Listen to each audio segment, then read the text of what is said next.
Welcome, ladies and gentlemen. Pauline Njoroge has released a bombshell towards whatever William Samoei Ruto has come to allege to Kenyans. According to the report of NTV Kenya, Ruto came out before the New Year celebration in Mombasa, saying this: "We have saved our economy huge amounts of money by removing subsidies on unga, fuel, and lastly, electricity." According to the bombshell from Pauline Njoroge, and detailed one, I want us to read that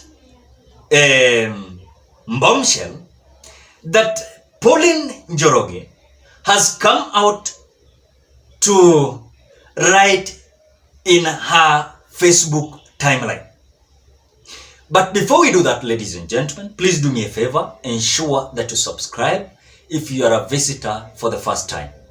And maybe in any case, you're watching this channel that you have never subscribed, please do me a favor, the same way, subscribe. And don't forget to put on the notification bell. Please consider liking this video. Now, let us read whatever Pauline Njoroge is saying.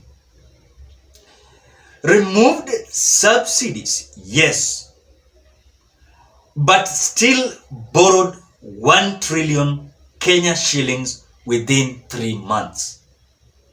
Something that has never been heard of.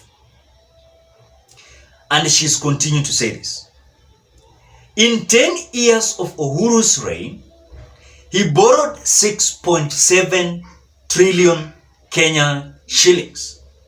And this was in the midst of COVID-19 and the war in Ukraine, which forced his government to give subsidies on various commodities, as well as tax relief at one point, then social protection programs like Linda Mama, Pesa kwa Wazee, as well as Kazi Mtani were introduced during his term. Not to forget that Kenya witnessed unprecedented infrastructure development that has put us on the continental map. Then again, she's continuing saying this: now, having borrowed 1 trillion Kenya shillings in 3 months and having saved money by dropping subsidies, what kind of economy impact have you experienced so far from Ruto's government? And this is whatever she's continuing to say finally. By the way, if he continues with this trend of borrowing 1 trillion Kenyan shillings within or every 3 months, in 5 years, he will hit 20 trillion Kenyan shillings. And this is without considering the debt left by his predecessor. Ladies and gentlemen, it is a very interesting scenario. You know, at times, when I look at the argument of William Samoei Ruto, and also I watched him yesterday, then I have connected with what Pauline Njoroge has said. Ladies and gentlemen, it is very clear that we are like going nowhere. Number one, William Samoei Ruto himself said that we have saved our economy huge amounts of money by removing subsidies on unga, fuel, and electricity. I want you just to understand something little bit when it comes to this statement. When we have saved our economy huge amounts of money by removing subsidies on unga, fuel and electricity, then it means that this government is having money. This government is having money.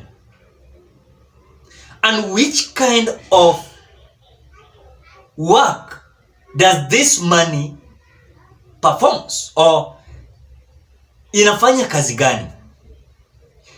Because when you look at the actions of this government, is not relevant totally with what William Ruto said.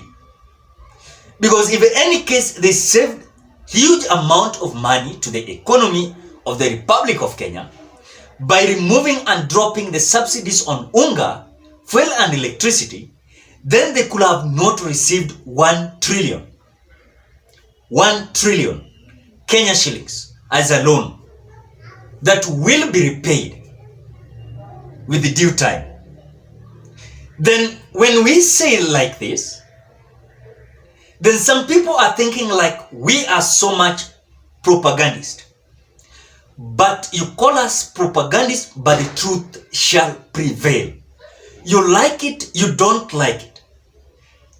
You know, we as Kenyans, we look like we want to relate to be the same as Thomas.